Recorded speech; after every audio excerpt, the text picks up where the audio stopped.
Info corner کے ناظرین کو السلام علیکم۔ تاریخ اسلام کی نئی قسط حاضر خدمت ہے۔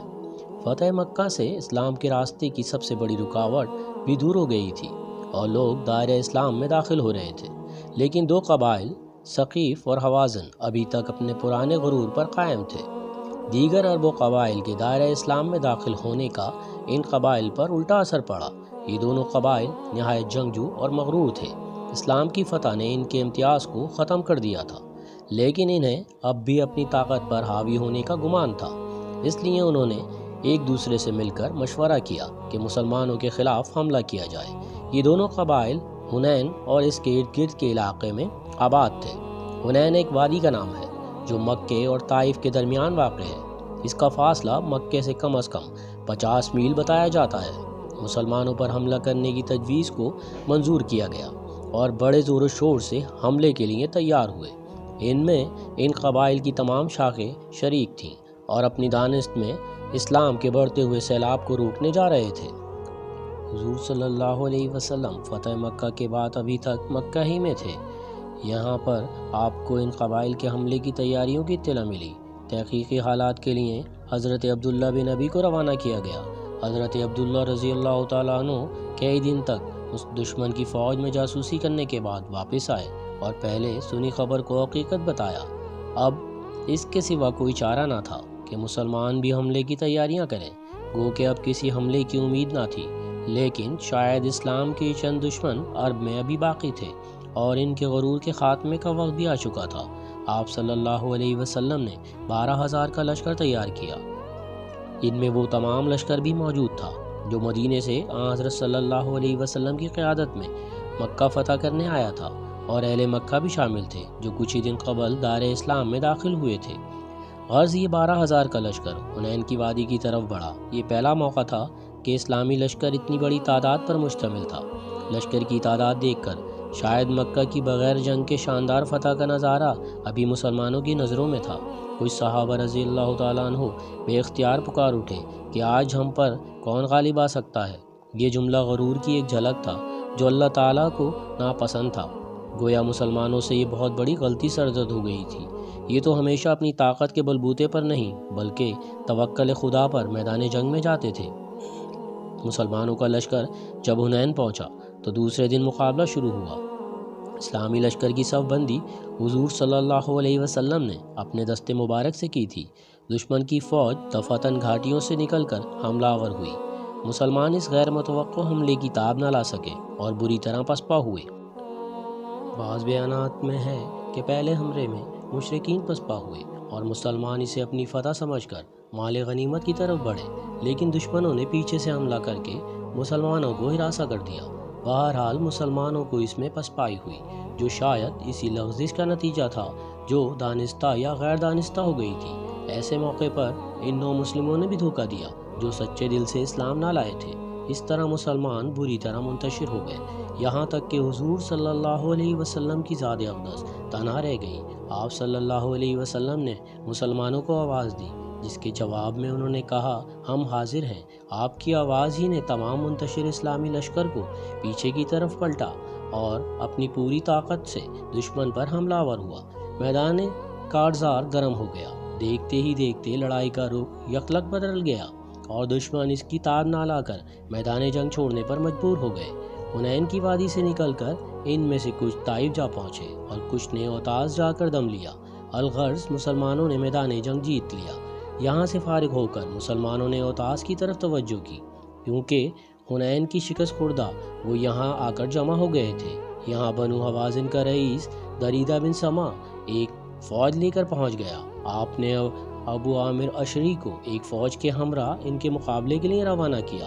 اس مقابلے میں دریدہ کے لڑکے نے اسلامی فوج کے علمبردار ابو موسیٰ کو قتل کر دیا، لیکن اس موقع پر ابو موسیٰ اشری رضی اللہ تعالیٰ عنہ نے بہادری دکھائی اور علم اپنے ہاتھ میں لے لیا اور دشمن کو قتل کر دیا۔ گویا یہ مارکہ بھی مسلمانوں کے ہاتھ رہا۔ غزوہ طائف۔ یہ پہلے بتایا جا چکا ہے کہ حنین کے مارکے میں شکست کھا کر دشمنوں کی فوج کا کچھ حصہ اوتاس اور کچھ طائف جا پہنچا تھا، جو مکے سے 40 میل کے فاصلے پر ہے۔ حنین کے مارکے میں شکست کے بعد بھی وہ مسلمانوں سے پھر مقابلے کے لیے تیاریاں کرنے لگے۔ یہ علاقہ نہایت مضبوط مقام تھا کیونکہ اس کے چاروں طرف فصیل تھی۔ اس چار دیواری فصیل سے فائدہ اٹھاتے ہوئے دشمن کی فوج کافی مقدار میں رسد جمع کر کے یہاں قلعہ بند ہو گئی۔ حضرت صلی اللہ علیہ وسلم نے مال غنیمت کو جارانہ میں محفوظ رکھنے کا حکم دیا اور خود طائف روانہ ہوئے۔ دشمن محصور ہو چکے تھے، اس لیے آپ صلی اللہ علیہ وسلم نے محاصرہ کر لیا۔ 24 دن تک جاری رہا۔ دشمن نے منجیقوں کی مدد سے مسلمانوں پر گولہ باری کی، لیکن نتیجہ کوئی برآمد نہ ہوا۔ محاصرے کو 20 دن ہو چکے تھے، اس لیے حضرت صلی اللہ علیہ وسلم نے یہ محسوس کر کے کہ اب ان دشمنوں میں حملے کی تاب نہیں ہے اور وہ اب مسلمانوں کے لیے کوئی خطرہ نہیں بن سکتے، محاصرہ اٹھا لیا، کیونکہ محاصرے کا مقصد مدافعت تھی جو پورا ہو چکا تھا۔ طائف کا محاصرہ اٹھانے کے بعد آپ صلی اللہ علیہ وسلم جارانہ تشریف لائے، کیونکہ یہاں اسیران جنگ اور مال غنیمت بھیجا گیا تھا۔ یہاں پہنچ کر حضور اکرم صلی اللہ علیہ وسلم نے اسیران جنگ کے متعلق انتظار کیا، لیکن ان کو چھڑانے کے لیے ان کے کوئی عزیز و اقارب نہ آئے۔ اس کے بعد آپ صلی اللہ علیہ وسلم نے مال غنیمت کی تقسیم کی۔ اس میں 6000 اسیران جنگ، 24,000 اونٹ، 40,000 سے زیادہ بکریاں اور چاندی تھی۔ آپ صلی اللہ علیہ وسلم نے مال غنیمت کے 5 حصے کیے، جن میں سے 4 حصے فوج میں تقسیم کیے گئے اور 5واں حصہ بیت المال اور غرباء و مساکین کے لیے رکھا۔ اس کے علاوہ اور لوگوں کو بھی انعامات دیے گئے۔ 13 دن تک جارانہ میں قیام کے بعد آپ صلی اللہ علیہ وسلم مکہ تشریف لے گئے اور عمرہ کرنے کے بعد جارانہ تشریف لے گئے۔ 1 دن کے یہاں قیام کے بعد آپ مدینے روانہ ہوئے۔ غزوہ تبوک اور بنو حوازن کو ٹھکانے لگانے کے بعد حضرت صلی اللہ علیہ وسلم کو رومیوں سے مقابلہ کرنا پڑا۔ رومیوں سے مقابلہ غزوہ تبوک کہلاتا ہے۔ تبوک ایک مقام ہے جو حجاز کے شمال میں مدینے سے 465 میل کے فاصلے پر واقع ہے۔ اسی مقام کی نسبت اس مارکے کو غزوہ تبوک کہتے ہیں۔ رومی بھی مدینے پر حملہ کرنے کا ارادہ جنگ موتا کے بعد سے رکھتے تھے۔ یہ رومی غسانی خاندان کے ماتحت تھے جو عیسائی مذہب سے تعلق رکھتا تھا۔ ان کے حملوں کی تیاریوں کی اطلاع حضرت صلی اللہ علیہ وسلم کو شام کے کچھ سوداگروں کی زبانی ملی جو مدینے میں روغن زیتون کی تجارت کی غرض سے آئے ہوئے تھے۔ اس سے قبل بھی ہلکی ہلکی سرگوشیاں مسلمانوں کے کانوں میں پڑ چکی تھیں۔ ان سوداگروں نے اس خبر کو واضح کر دیا۔ اب ضروری تھا کہ مسلمان بھی اپنے آپ کو ان کے مقابلے کے لیے تیار کریں۔ حضرت صلی اللہ علیہ وسلم نے مسلمانوں کو ایک بار پھر جہاد کی دعوت دی۔ جانی اور مالی دونوں لحاظ سے امداد کی ضرورت تھی۔ اسلام کی جانصاروں کے لیے آزمائش کا ایک اور مرحلہ آ چکا تھا، لیکن مسلمان تو آزمائش کے ہر میدان میں فاتح تھے۔ ہجرت کے بعد سے ہی اپنے آپ کو ہر موقع پر پیش کر دیتے تھے۔ مالی امداد میں بھی اپنی حیثیت کے لحاظ سے اس میں حصہ لیتے تھے۔ اس دفعہ بھی حضرت صلی اللہ علیہ وسلم کی دعوت پر سب نے اپنی اپنی خدمات پیش کر دیں، جانی اور مالی دونوں طرح سے، لیکن منافق اب بھی پیچھے رہ گئے اور قحط سالی اور گرمی کا عذر کر کے میدان جنگ میں جانے سے انکار کر دیا۔ لیکن دشمنوں کے مقابلے کے لیے صرف اسلام کے شیدائی ہی کافی تھے۔ حضور صلی اللہ علیہ وسلم کی ایک آواز پر اپنی جان اور مال اور آپ کے قدموں میں لا ڈالا۔ حضرت عثمان رضی اللہ تعالیٰ عنہ صحابہ رضی اللہ تعالیٰ عنہ میں سب سے زیادہ دولت مند تھے، اسی لیے یہاں بھی سب سے زیادہ مالی امداد ان کی طرف سے ہی ہوئی۔ حضرت عمر رضی اللہ تعالیٰ عنہ نے اپنے مال کا نصف حضور صلی اللہ علیہ وسلم کی خدمت میں پیش کیا۔ آپ کے رفیق یار نماز حضرت ابوبکر صدیق رضی اللہ تعالیٰ عنہ اپنی تمام پونجی لے آئے۔ جب حضرت صلی اللہ علیہ وسلم نے دیکھا تو فرمایا، ابوبکر اپنے گھر والوں کے لیے بھی کچھ چھوڑا ہے؟ تو اس اسلام کے شیدائی نے جواب دیا، ان کے لیے خدا اور اس کا رسول کافی ہے۔ غرض ہر مسلمان نے اپنی بساط کے مطابق مالی امداد کی اور اپنی جانیں بھی پیش کی۔ تمام تیاریوں کے بعد 9 ہجری میں حضرت صلی اللہ علیہ وسلم اپنے لشکر کے ہمراہ 34,000 پر مشتمل تھا روانہ ہوئے۔ 14 دن کے بعد اسلامی لشکر تبوک کے مقام پر پہنچا اور 20 دن تک وہاں مقیم رہا، لیکن ان 20 دنوں میں کوئی ایسا واقعہ پیش نہیں آیا جس سے جنگ کی نوبت آتی۔ آپ حملہ کرنے میں پہل نہیں کرنا چاہتے تھے اور رومیوں کی طرف سے بھی کوئی حملہ نہیں ہوا۔ اس قیام کے دوران ایلیا کا عیسائی حکمران یوحنا حضرت صلی اللہ علیہ وسلم کی خدمت میں حاضر ہوا اور سفید خچر بطور تحفہ حضرت صلی اللہ علیہ وسلم کو پیش کیا۔ آپ نے بھی اپنی چادر مبارک مرحمت فرمائی۔ اس نے جزیہ دینا منظور کر لیا۔ اس کے علاوہ جربہ اور ازرق کے عیسائیوں نے بھی جزیے پر صلح کر لی۔ 20 دن کے قیام کے بعد آپ مدینے واپس آ گئے۔ اس طرح اس جنگ و جدل کی نوبت ہی نہ آئی، لیکن پھر بھی غزوے کو نہایت اہمیت حاصل ہے، کیونکہ اسی دوران ایلیا، جریا، ازرق کے عیسائیوں نے صلح کر کے اپنی سیادت کو تسلیم کر لیا، جس نے آئندہ کے لیے اسلام کی ترقی کی راہیں کھول دی، جس سے اسلامی پرچم قیصر و کسریٰ کے علاقوں میں لہرایا۔ یہ غزوات کے سلسلے کی آخری کڑی تھی۔ غزوات نبوت پر ایک نظر ڈالتے ہیں۔ غزوات کا دور تاریخ اسلام میں انتہائی اہمیت کا عامل ہے، جس کا آغاز ہجرت کے فوراً بعد ہوا۔ حضرت صلی اللہ علیہ وسلم کو مدینے پہنچے زیادہ عرصہ نہ ہوا تھا کہ قریش مکہ کا ایک خط مدینے کے مقتدر رہنما عبداللہ بن ابی کو پہنچا۔ خط کا مضمون انوکھا ہی نہیں، عرب کی مہمان نواز روایات کی روشنی میں نامناسب بھی تھا، کیونکہ اس میں عبداللہ بن ابی سے مسلمانوں کو نکالنے کا مطالبہ اور انکار کی صورت میں حملے کی دھمکی دی گئی تھی۔ یہ خط قریش کے غصے کا کھلا اظہار تھا، اور اس غصے کا سبب وہ نظریہ تھا جس کی تبلیغ رسول اللہ صلی اللہ علیہ وسلم 10 برس تک کرتے رہے تھے۔ قریش نے بھرپور مخالفت کی تھی۔ عبداللہ بن ابی کے نام قریش کا خط غالباً یہی جنگ کا آغاز تھا، کیونکہ اس میں کھلم کھلا جنگ کی دھمکی تھی۔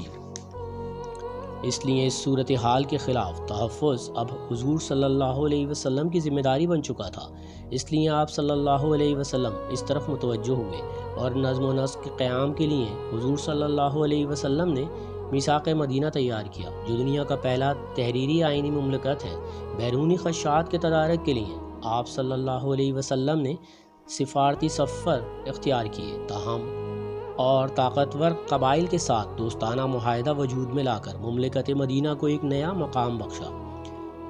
3 ہجری میں قریش نے آخرکار بدر کے مقام پر اپنی اس مخالفت اور ایک نئے موقف کو اختیار کرنے کی راہ نکالی، اور غزوہ بدر پیش آیا۔ مسلمانوں کو شاندار کامیابی نصیب ہوئی، اور قریش اپنا سموں لے کر رہ گئے، لیکن ان کی مخالفت جس سے رخ سے سامنے آئی تھی، وہ صرف غزوہ بدر کی شکست پر ہی ختم نہیں ہوئی گئی، بلکہ ابھی تک اس کے بعد احد کا معرکہ بھی پیش آیا، جو قریش کی پورے 1 سال کی تیاریوں کا۔